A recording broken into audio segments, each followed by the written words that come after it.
Hello, welcome back to the Ramen Review. My name is Chase, and on today's episode of Finding Ramen, where we're on a mission to find the best bowl of ramen in the world, we are at Toro Ramen in Midvale, Utah. Look how gorgeous that is. Yeah, so very excited to be here. It's my first time. I brought along a very special guest, a very good dear friend of mine, who also happens to know a thing or two about ramen, as you'll find out later. But anyways, introduce yourself, Justin Rinker. Hey YouTube, hey Ramen Review, how are you guys? Let's get slurping. We're at Toro Ramen. We're here, we're gonna try a couple different things, a couple different bowls and some appetizers. And yeah, we're just gonna have some conversation and enjoy some ramen. All right, I guess I'll go first. Could I do the karai ramen? I'll try the thin noodles, and I'll add a chashu. Oh yeah, tonkatsu. Always tonkatsu.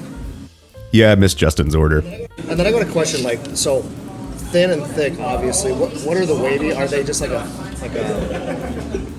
It's in the middle.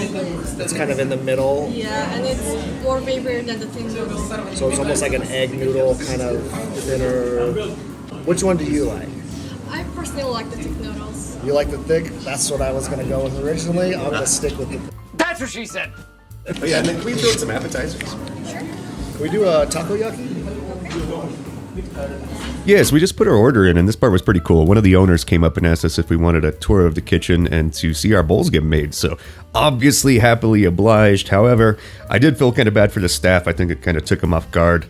As soon as we walked back, two of the three of them scattered, leaving just this friendly gentleman, Alex, with us to deal with our shenanigans. But here in this vat, you can see chicken broth being boiled.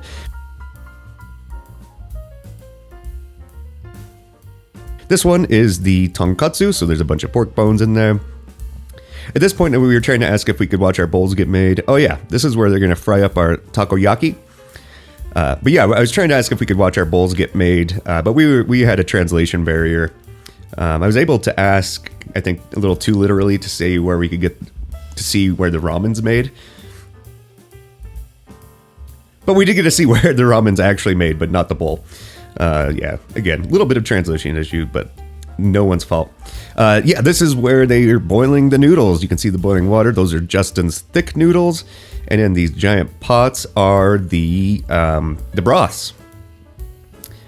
Then over here, there is the chashu that he just put a nice little char on with that torch.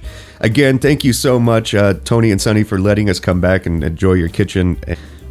We appreciate it. All right, look at these bad boys. Takoyaki just showed up. Takoyaki, if you're not familiar with it, it's fried octopus balls. I didn't even know octopi had octopi had balls. Not those kind of balls. Fucking nuclear hot. After you just say it's nuclear. Yeah, Justin was trying to get me to eat one ASAP, so I had to go through the same torture. So we just killed Justin already. That was short. It's never good when you kill your first guest. Nuclear hot. Yeah, how cool that was off. Fresh out of the fryer, baby. Very good. Very hot. Yeah, they were super good, but here comes the star of the show. The Meat Lovers has spicy pork, the chashu, the short rib. Karai ramen. He's very thorough. So it's got all the goodies in there. Yeah, as soon as I saw his bowl come out, I knew I made the probably not the right decision. That just looks absolutely beautiful, amazing. Those short ribs are just falling apart. And yeah, here's the karai ramen. I'm doing a little thin nude pull for you. Oh, look how many noodles there are in there. Absolutely insane. But this just looks absolutely delectable. You might have to be 18 or older to view that. Those noodles, man. I ordered chashu since this just has the ground pork in it. So we'll get that marinating a little bit. Gotta try some of the broth first. All right. get ready for my food O face. I apologize, you have to see this. Oh my god. It's so good. Oh, I'm not supposed to say so good anymore, remember? Yeah, well, you're never going to get that face out of your mind again. Sorry. Oh, it's got a kick. It's got a kick. It's good, though. It's really, really good. Yeah, so we were just talking. Our broths pretty much tasted the exact same. The thing that's really, we both have the tonkatsu broth, but he has that big thing of short rib in there, and that adds a little extra umami to it, for sure. But just look at this. But that short rib, look at that. That is a meaty Look at this short falling apart. rib. Oh, yeah. Oh my god. It's a good short rib. Sure, the eggs look good. Have you tried your noodles yet? No, I'm going in first time.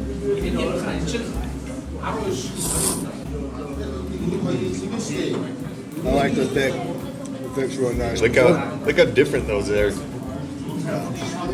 That's crazy. That's cute. Can I try some of your thick noodles? Yeah, go for it. It's going to get cuter. Try some thin. I'm going to feed this to you. Cue Careless Whisper by George Michael. I would play it, but I don't want to get demonetized already. I like both. I like both too. Yeah, I wouldn't be able to choose. I think they're probably the same noodle. One's just a little thicker. Yeah, after looking back at this footage, I don't think they are the same. I think they just both hold the broth very well on the noodle. Justin's noodles look way more yellow, where mine had a kind of more pale tint to it, a little bit more white in color. Either way. Try the short rib. Take that piece out of there. I don't need that much. Take it. Do it.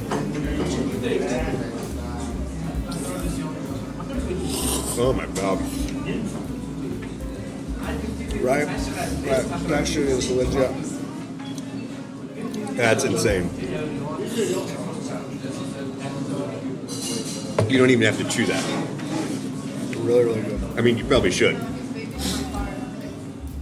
We don't need choking hazards on this channel.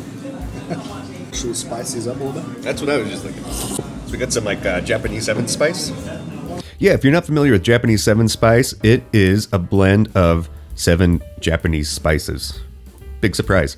I could tell you what they were, but I don't really know.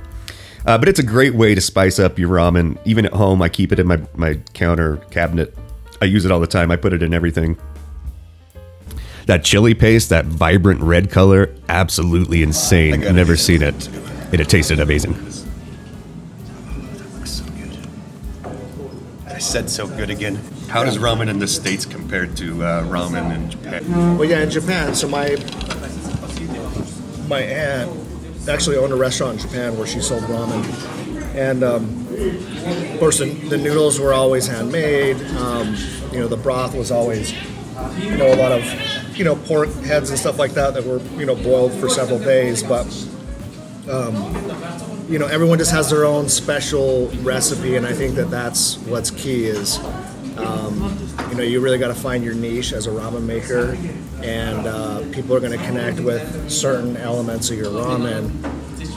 So when I'm here in the States and I'm looking for ramen, I have nostalgic things about my aunt's ramen and stuff like that, but I'm looking for a specific thing with either the noodles or the broth and some of the toppings and stuff like that. But yeah, the States have come a long ways. They really, really have. The ramen's getting a lot better. Everyone in Japan specializes in their particular recipe for several generations. Yeah. That's why it's typically so good.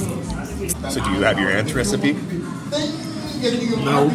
Well, damn it. I was really hoping to get a bowl of homemade ramen from Justin in the near future, but sounds like we're going to have to go to Japan and try out that recipe because his cousin does have it, and what I've heard, it's absolutely amazing. So, we've got to go to Japan, try Aunt's recipe, and then, all the other thousands of ramen restaurants there. I've never actually been to Japan. Closest I've had to what I think is super authentic Japanese ramen is like Ichiran and Ippudo in New York City. Those are Japanese chains of very, very popular old Japanese ramen shops. I really like Ichiran because it's only tonkatsu. So it's no brainer. Perfect ramen egg. Nice and gooey and delicious.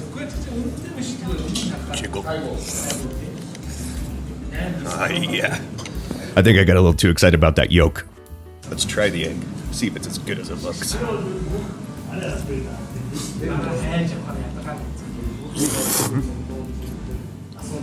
a big chunk of ground pork.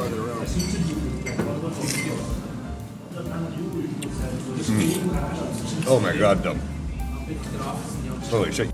Yeah, that ground pork was absolutely insane. I don't think I would ever utter those words otherwise. They were just giant chunks of this spicy yet sweet ground pork, but you could tell it was lean meat. It didn't feel gristly or chewy. It just was as tender as that beef Justin just handed me. Absolutely delectable. And as you can see, I'm starting to play with that chashu. That chashu also just kind of falls apart as soon as the chopsticks touch it, which is also amazing. And those chunks of chashu were relatively big. Bigger than average, I would say, but the tender, I've never had chashu that tender. Chashu is so tender. Yeah, I just said So tender. good. So good. Yeah. I can't eat anything else. Thank you so much. Yeah, so we still have a lot left. Justin just threw me another chunk of the short rib. He said he wanted me to have it because it was the extra fatty part and it would taste better, but I'm kind of adverse to extra fatty pieces of meat, so I had to return it. I just can't deal the really fatty stuff. That ground pork is badass. There we are on the ground pork again. But yeah, I don't do well with fatty meat. It took me until my 30s to learn to love chashu. And if you don't know what chashu is, it is basically rolled pork belly that's then cooked and then sliced into those slices. And so it's a relatively fatty as well. But This is a very filling bowl of noodles. No, especially this meat lovers. There was like so much protein in there. It's I can barely finish the damn thing. I didn't even eat this morning because I knew we were coming here and I wanted to be nice and hungry. I'm trying to figure out what they seasoned it with. It's really good. It's spicy, but it also has like a little bit of sweetness to it. Yeah. Like a yuzu. Yeah. flavor. yeah, we're talking about the ground pork again. You know, to me, the broth was definitely the star of the show, but that ground pork was a close second. They were together amazing. And unfortunately, I didn't catch the rest of us finishing our bowl for some reason. I don't think we hit record. But yeah, this is Toro Ramen.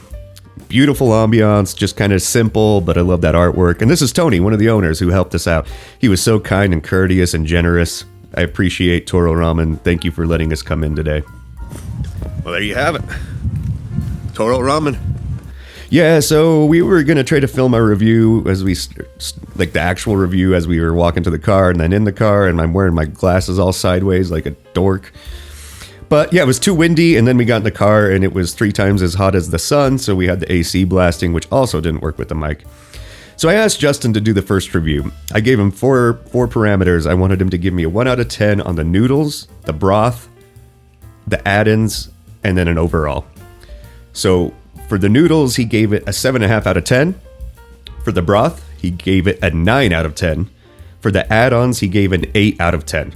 So overall, without doing any type of averaging or mathematics, and anyways, he gave it an 8.5 out of 10. Ironically, that's exactly the same score for every category that I had in mind. So Toro Ramen, overall, 8.5 out of 10. Definitely recommend. The staff was so friendly. The owners were amazing, very generous. They took great care of us. So that's it. This is the ramen review. This is the second episode on finding ramen, where I'm trying to find the best bowl of ramen in the world. Please feel free to like and subscribe and hit that notification bell so you don't miss any of my regular uploads. Until next time, thank you so much.